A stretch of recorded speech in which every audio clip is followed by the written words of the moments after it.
Biggest surprise হচ্ছে এটার antagonist character.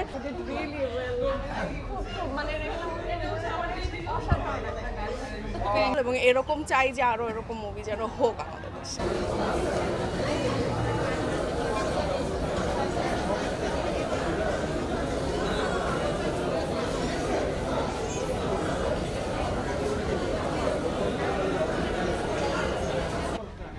ওকে শুরু থেকে যদি আসি, প্রথম কথা হচ্ছে মানে আমাদের দেশে এরকম স্ট্রং একটা ক্যারেক্টারে একজন ফিমেল প্রোটাগনিস্ট, এটা অনেকেই রিস্কটা নিতে চায় না। সো ওই জায়গা থেকে আমার মনে হয় সানিয়া সানোয়ার ভাইয়ের জন্য এটা খুবই দারুণ একটা ব্যাপার। অনেক দিন ধরে ওয়েট করছি, প্রায় বছরখানেক ধরে শুনছি আসবে, ফাইনালি এলো। সো আমরা এটা দেখলাম, বাট বিগেস্ট সারপ্রাইজ হচ্ছে এটার অ্যান্টাগনিস্ট ক্যারেক্টার। আপনাদের প্রত্যেকের এটা দেখতে আসা উচিত।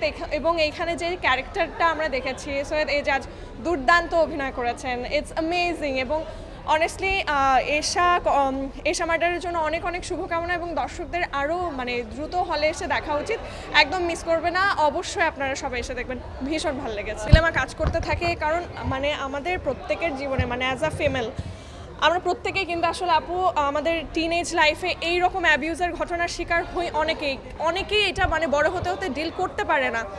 এবং মানে ফাইনালি ওনাকেই যে ফেস করতে হবে, কর্মফলটা যোগ করার যে এটা অর্থ, এটা একদম শেষ পর্যন্ত না দেখলে বোঝাই যায় না। আর আমি খুবই ইমোশনাল হয়ে গেছি।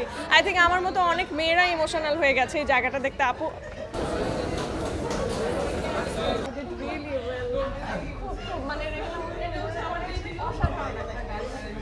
আসলে দর্শক বললেই সবচেয়ে ভালো হবে। আমি তো খুব খুশি। আমার যারা অডিয়েন্স, আমি সবসময় বলি যে আমার অডিয়েন্সটা খুবই এক্সক্লুসিভ। আমার অডিয়েন্সের রিভিউই শুনতে চাই বেশি। আমি আমার কথাগুলো অবশ্যই বলবো, আপনাদের সাথে শেয়ার করব। আমি এইটুকু বলতে চাই যে আমি অনেক খুশি। Great experience. অনেকদিন পরে এত সুন্দর একটা স্টোরি, সুন্দর একটা line frame, overall experience is quite good. And family নিয়ে দেখা যায়, সুন্দর মেসেজ ছিল। আমরা ফ্যামিলি নিয়ে আসছি, আমরা সবাই দেখছি। বাংলাদেশি থ্রিলার হিসেবে খুবই চমৎকার।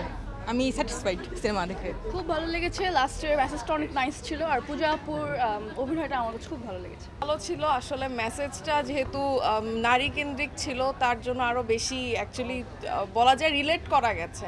আর অভিনয় অনেক ভালো ছিল আসলে। ক্যারেক্টারদের অভিনয়, নতুন যিনি কাজ করেছেন পূজা, ওনার অভিনয় খুবই ভালো ছিল ফার্স্ট দেখে। তো ভেরি অ্যাপ্রিসিয়েটেবল, এবং এরকম চাই যে আরও এরকম মুভি যেন হোক আমাদের দেশে। ওভারঅল এক্সপিরিয়েন্স খুবই ভালো। মানে সিনেমাটোগ্রাফি থেকে শুরু করে স্টোরি প্লট, মানে বাংলাদেশের সিনেমা ইন্ডাস্ট্রিতে এরকম মুভি আরও আসার মানে এক্সপেকটেশন সবারই এরকম থাকে।